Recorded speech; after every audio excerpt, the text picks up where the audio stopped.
नमस्कार दोस्तों, मैं हूं सुमित गुलाटी और आप देख रहे हैं द गुलाटी माइक। आज नोएडा से एक बड़ी खबर सामने आई, जहां मजदूरों का प्रदर्शन इतना उग्र हो गया कि सड़कें जंग के मैदान में बदल गई। दरअसल नोएडा के फेज 2 इंडस्ट्रियल एरिया में पिछले कुछ दिनों से मजदूर अपनी मांगों को लेकर प्रदर्शन कर रहे थे। उनकी मांगे थी सैलरी बढ़ाई जाए, ओवरटाइम का पैसा मिले और काम करने की परिस्थितियों में सुधार हो। लेकिन आज ये प्रदर्शन अचानक हिंसक हो गया। मिली जानकारी के अनुसार प्रदर्शन कर रहे लोगों ने कई गाड़ियों में आग लगा दी, पत्थरबाजी की और जगह जगह तोड़फोड़ की। हालात इतने बिगड़ गए कि पुलिस को भारी संख्या में वहां तैनात करना पड़ा। कई जगहों पर भीड़ को काबू करने के लिए सख्त कदम उठाने पड़े, यहां तक कि पुलिस को लाठीचार्ज तक करना पड़ा।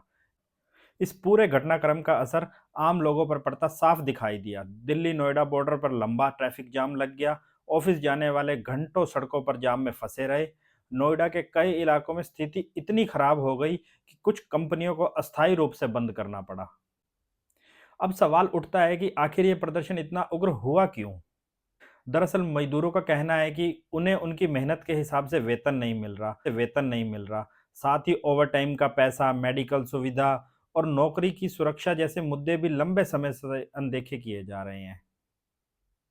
कुछ रिपोर्ट्स में ये भी कहा गया है कि पड़ोसी राज्यों में मजदूरी ज़्यादा है, जबकि यहाँ मजदूरों को वेतन कम मिल रहा है। यही नाराजगी धीरे धीरे गुस्से में बदल गई। सबसे पहली बात कि हमें सैलरी दी जाती है, स्टार्टिंग सैलरी जो हेल्पर है उसकी ग्रेड है कि 11,500 के आसपास, बरोबर। अब हमारे यहाँ ज़्यादातर लोग, ज़्यादातर वर्कर जो बाहर से आते हैं, जैसे यूपी आउट, यूपी हो गया, बिहार हो गया, बंगाल हो गया, यहाँ से आते हैं। अब ये समझिए कि आप 11,000 सैलरी में एक आदमी कमरा लेके रह रहा है, अगर उसका एक बच्चा है पढ़ा रहा है, मतलब अब गैस इतनी महंगी है, अब एक आदमी कैसे पूरा कर पाएगा अपने खर्चे? और हमारी पूरी तरीके से 500 रुपए भी झाड़ी नहीं है। 500 रुपए भी एक आदमी दिहाड़ी नहीं पड़ती, पर अभी भी नहीं पड़ती। महंगाई कितनी है।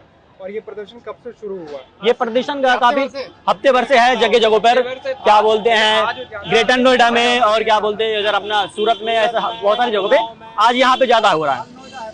आज पूरा नोएडा लगभग अपना ये सेक्टर 58-57। हमारी मांग ये है कि एक मिनिमम सैलरी, कम से कम एक हेल्पर की सैलरी 20,000 होनी चाहिए। हमें ओटी नहीं चाहिए। ओटी कराने का मतलब ये है कि हम करीब हमसे 12-14 घंटे काम करा जाते हैं। हम सुबह 8-8:30 बजे आते हैं, 10-11 बजे रात को जाते हैं। न तो हमने परिवार को टाइम दे पाते हैं, कोई भी A to Z, न अपने बच्चों को टाइम दे पाता है। हमें ओटी से कोई मतलब नहीं है, हमें ओटी नहीं चाहिए, हमें 8 घंटे काम चाहिए। 8 घंटे हमारे मांगे, कम से कम सैलरी उसकी 20,000 होनी चाहिए स्टार्टिंग एक आम आदमी की।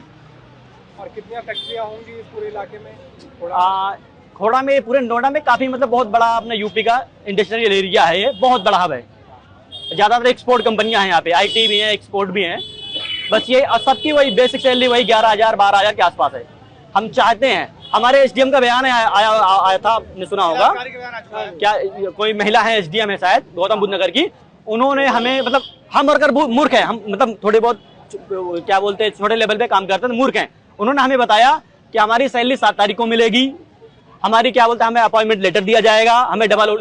लेकिन हमारी सैलरी की कोई बात ही नहीं करी उन्होंने। कोई प्रशासन, हमारी आज तक, हमारी बीजेपी सरकार है, 10 साल करीब अपने योगी जी को, आज तक उन्होंने एक भी, अगर मैं कर रहा हूँ, कोई भी एक बयान मुझे दिखा दे कि उन्होंने वर्करों के बारे में बात करी हो।